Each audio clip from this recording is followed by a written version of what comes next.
और फिर जो सबसे secure place in the country होनी चाहिए, जिससे पूरे देश को ये मैसेज पहुंचता है, दुनिया को ये मैसेज पहुंचता है कितने हम मजबूत हैं, कितने हम सशक्त हैं अपनी नेशनल सिक्योरिटी को लेकर, और कितनी हमारे लिए ये प्रायोरिटी है, वहीं पर इस तरीके की घटना होती है। और गृह मंत्री इसका जवाब नहीं देते हैं, प्रधानमंत्री जवाब देने को तैयार नहीं है। तो सवाल बस ये है, कारण कुछ भी हो सकते हैं, कारण तो ढूंढते मिलेंगे, बहुत सारे कारण मिलेंगे और वो सच्चाई है, पर इतनी बड़ी ब्रीच हो जाना, मैं मानती हूं एक फेलियर है, सिक्योरिटी, सिवियर सिक्योरिटी फेलियर है, जिसको एड्रेस करने की जिम्मेदारी प्रधानमंत्री और गृह मंत्री की है। मैम, लोकसभा स्पीकर ने पत्र लिखा है सांसदों को, कहा कि हमने जांच कमेटी गठन कर दी है, जांच होने तक आप लोग सहयोग करें। देखिए, सहयोग किसका सहयोग नहीं है, हम बार बार कह रहे हैं, ये सिर्फ विपक्ष की मांग नहीं होनी चाहिए, सत्ता पक्ष की भी मांग होनी चाहिए कि हमारे प्रधानमंत्री और गृह मंत्री आकर सारे जो भी घटना हुई है, किस वजह से हुई है, वो आकर देश की जनता के सामने बोलें। आज देश की जनता आपको पार्लियामेंट से सुनना चाह रही है, बल्कि मैं कहती हूँ सत्ता पक्ष वाले एमपीज को भी कहना चाहिए कि बड़ी दुर्भाग्यपूर्ण घटना हुई है, उस पर चर्चा हो। अभी हाई लेवल कमेटी में कौन है, कितने मेंबर्स हैं, क्या टाइम फ्रेम डिसाइड किया है, कितने दिनों में ये जवाबदेही हो जाएगी। मैं आपको लेकर जाती हूँ, एक जब 22 साल पहले पार्लियामेंट अटैक हुआ था, राज्यसभा में मिनिस्टर ऑफ एक्सटर्नल अफेयर्स ने on behalf of the home minister आकर अपना स्टेटमेंट जारी किया था, फिर उस पर चर्चा हुई थी, उसका फिर फाइनल जवाब जो दिया था देश के प्रधानमंत्री, उस समय भारतीय जनता पार्टी सत्ता में थी, अटल बिहारी वाजपेयी जी ने। 22 साल बाद फिर से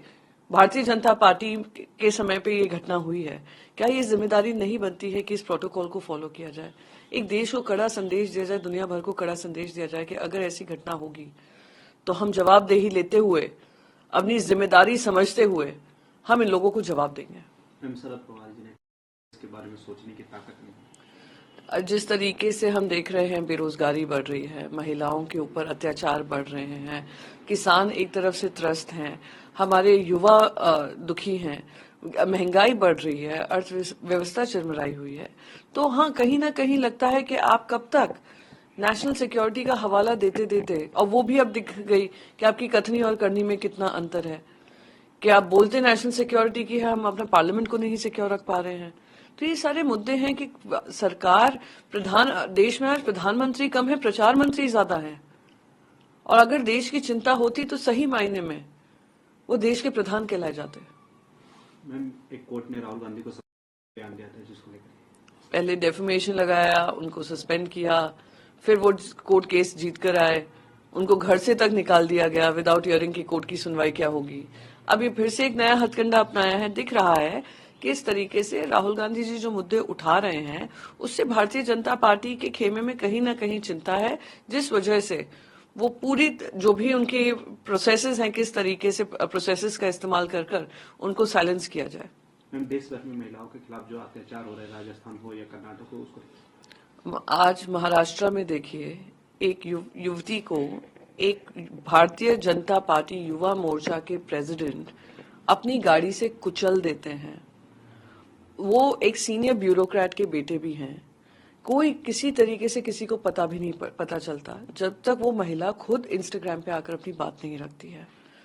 महिलाओं के खिलाफ इतना द्वेष है भारतीय जनता पार्टी में, वो आपने उत्तर प्रदेश में भी देखा होगा, जिनको बकायदा 25 साल के लिए कन्विक्ट किया है 15 साल की बच्ची के साथ बलात्कार करने के आरोप में। भारतीय जनता पार्टी के एमएलए हैं, अब तक उनको बर्खास्त नहीं किया है। बाबा राम रहीम को बार बार पैरोल पे निकाल दिया जाता है, कन्विक्टेड रेपिस्ट है। आप फिर देखिए किस तरीके से जो गुजरात में जिनके साथ अत्याचार हुआ था, उन्होंने पूरी लड़ाई लड़ी थी, उनके जो रेपिस्ट हैं, जो कन्विक्टेड थे, उनको निकाल दिया जाता है। कर्नाटका में जो हुआ वो बहुत ही दुर्भाग्यपूर्ण है, बहुत ही निंदनीय है, और वहां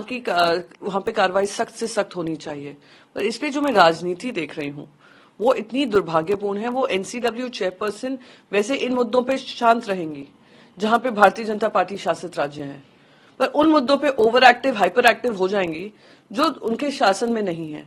तो ये देश का सबसे बड़ा दुर्भाग्य है कि एनसीडब्ल्यू जैसी इंपॉर्टेंट जिम्मेदारी लेकर आप अपनी राजनीति करते हैं।